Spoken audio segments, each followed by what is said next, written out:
Hello बच्चों, आपण येथे इयत्ता 8वी याचा जो सायन्सचा जो लेसन आहे 11 नंबरचा 11 नंबर मानवी शरीर व इंद्रिय संस्था हा लेसन आपण इथे बघत आहोत. आणि या लेसन मधील आपला सुरुवातीचा जो पार्ट आहे म्हणजे यामध्ये आपण श्वसन संस्था जी आहे ती आपण इथे बघितलेली आहे. आणि श्वसन संस्थेमध्ये म्हणजे 5 टाइप्स दिलेले आहेत: नाक, घसा, श्वासनलिका, त्यानंतर फुफ्फुसे आणि फुफ्फुसांमध्ये होणारी वायूंची देवघेव आणि श्वासपटल हे जे पॉइंट आहे ते आपण बघितलेले आहेत.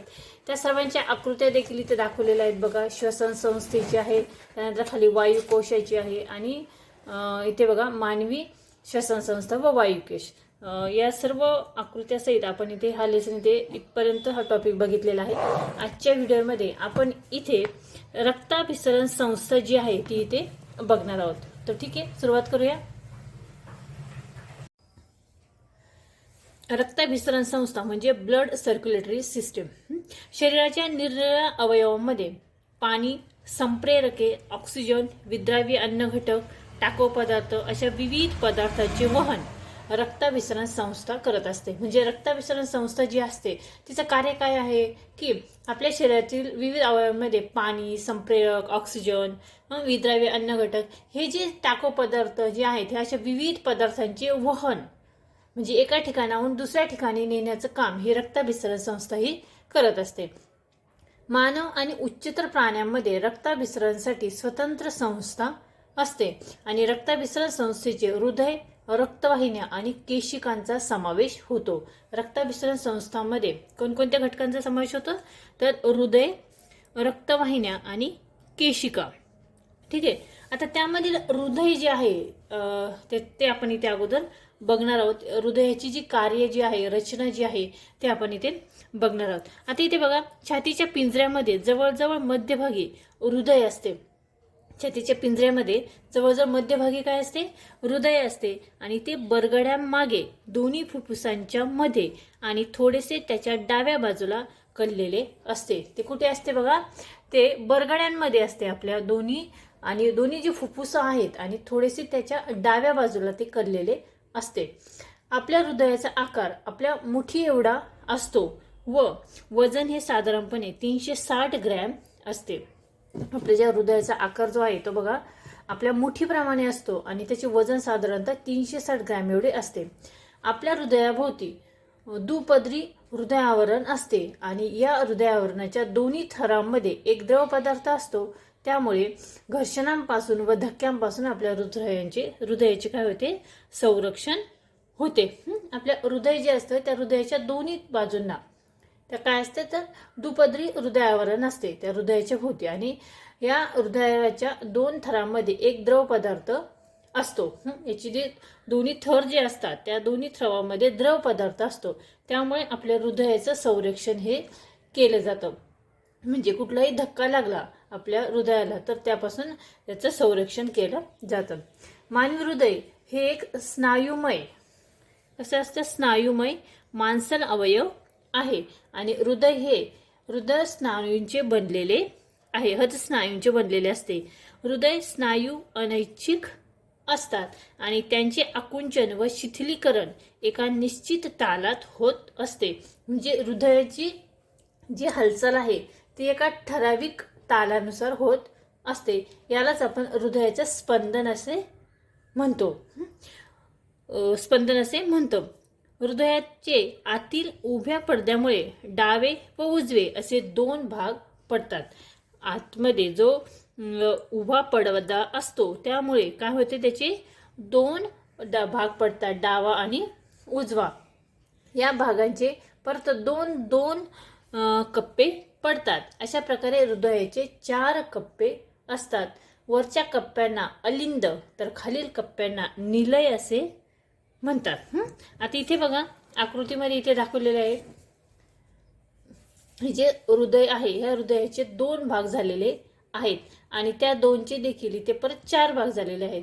तर उजवे अलिंद आणि इथे बघा डावे अलिंद इथे लिहिलेलं आहे बघा. उजवे अलिंद आणि डावे अलिंद. ही जी हृदयाची जी आकृती इथे दिलेली आहे हृदय रचना व रक्ताभिसरण संस्था बघा ही पूर्ण आकृती तुम्ही इथे बघू शकता आणि व्यवस्थितरित्या प्रत्येक पॉइंटला इथे नाव दिलेलं आहे. इथे बघा उजवी धमनी, ऊर्ध्व महाशीर, त्यानंतर उजवीकडील शिरा, हा झाला हृदयाचा उजवा भाग झाला आणि हृदयाचा हा डावा भाग झाला. ठीक आहे. उजव्या भागाला इथे उजवे असे नाव दिलेले आहे. इथे उजवे अलिंद, त्यानंतर इथे खाली अधो महाशीर, इथे त्रिदली झडप, उजवे निलय, नंतर महाधमनी, नंतर अर्धचंद्राकृती झडप, इथे बघा अर्धचंद्राकृती झडप दिलेली आहे. त्यानंतर महारोहिणी, त्यानंतर इथे डावी धमनी, इथे डावे अलिंद, इथे द्विदली झडप, पुढे डावे निलय.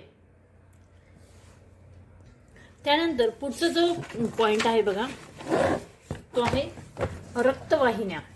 ठीक आहे. आता रक्तवाहिन्यांची कार्य व रचना कशी आहे, तर हृदयाची स्पंदने सतत चालू असतात आणि त्यामुळे रक्तवाहिन्यात सतत रक्त फिरत असते. रक्तवाहिन्या प्रामुख्याने 2 प्रकारच्या असतात. कोणत्या, तर रोहिणी, त्यालाच आपण धमन्या असे म्हणतो, आणि दुसरा आहे नीला, त्याला शिरा असे म्हणतो. आता रोहिणी, हृदयापासून शरीराच्या वेगवेगळ्या भागांकडे रक्त नेणाऱ्या वाहिन्यांना धमन्या असे म्हणतात. बघा, हृदयापासून शरीराच्या वेगवेगळ्या भागांकडे रक्त नेण्याची जी क्रिया ज्या हे करतात, धमन्या करतात, त्यांना ज्या वाहिन्या करतात त्यांना धमन्या असे म्हणतात. धमन्या शरीरामध्ये खोलवर असतात. फुफ्फुसामधली फुफ्फुस धमनी जी आहे, फुफ्फुस धमनी व्यतिरिक्त इतर सर्व धमन्या ऑक्सिजन युक्त रक्त वाहून नेतात आणि धमन्यांची भित्तिका ही कशी असते, जाड असते. त्यांच्या पोकळीमध्ये झडपा नसतात. इथे बघा खाली धमन्या व नीला यांची रचना इथे दिलेली आहे. आता ही रोहिणी, म्हणजे ही रोहिणी धमनी जी आहे बघा, धमनीचं काम काय आहे की हृदयापासून शरीराच्या वेगवेगळ्या भागांमध्ये रक्त नेण्याचे काम कोण करत असते, ही धमनी करत असते. ठीक आहे. दुसरी आहे नीला किंवा शिरा. आता नीला किंवा शिरा हिचं कार्य काय बघा, शरीराच्या विविध भागांकडून हृदयाकडे रक्त वाहून नेणाऱ्या वाहिन्यांना नीला असे म्हणतात. बघा, शरीराच्या वेगवेगळ्या भागांकडून हृदयाकडे रक्त वाहून नेण्याचं काम ह्या नीला किंवा शिरा करतात. आणि धमन्या काय करतात, हृदयापासून इतर अवयवांकडे रक्त नेण्याचे काम करतात, रक्त वाहून नेण्याचे काम करतात. आणि नीला ह्या दुसऱ्या अवयवांपासून हृदयापर्यंत रक्त वाहून आणण्याचं काम करतात. ठीक आहे. यांना आपण शिरा किंवा नीला असे म्हणतो. फुफ्फुसांशिवाय फुफ्फुस शिरांव्यतिरिक्त उरलेल्या सर्व नीलांमधून विनाक्षजती कार्बन डायऑक्साईड युक्त रक्त वाहून नेले जाते. बहुतेक नीला या त्वचेलगतच असतात. त्यांची भित्तिका पातळ असते, तसेच त्यांच्या पोकळीमध्ये झडपा असतात. त्यानंतर पुढे आहे बघा केशवाहिन्या. इथे बघा केशवाहिन्या दिलेल्या आहेत. केशवाहिन्या यालाच आपण काय म्हणतो, केशिका असे म्हणतो. ठीक आहे. बघा, धमन्या शरीरभर पसरताना त्यांना फाटे फुटतात. बघा, केशिका म्हणजे काय, धमन्या शरीरभर पसरताना त्यांना फाटे फुटतात. त्यांचा व्यास लहान लहान होत जाऊन त्या केसासारख्या दिसतात. त्यांना आपण केशिका असे म्हणतो. बघा, धमन्या ज्या असतात तो शरीरभर पसरताना त्यांना काय होतात, बारीक बारीक फाटे फुटतात. आणि हे जे फाटे फुटतात त्या फाट्यांनाच त्या केसांसारख्या दिसतात, म्हणून आपण केशिका असे म्हणतो.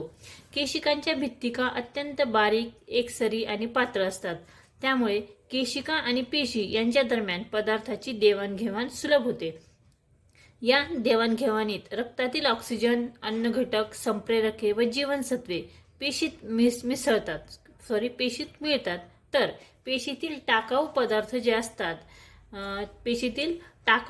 जे आहेत ते रक्तात येतात. केशिका एकमेकींना जोडल्या जाऊन जास्त व्यासाच्या वाहिन्या तयार होतात आणि त्यांनाच आपण शिरा असे म्हणतो. प्रत्येक अवयवामध्ये केशवाहिन्यांचे जाळे पसरलेले असते.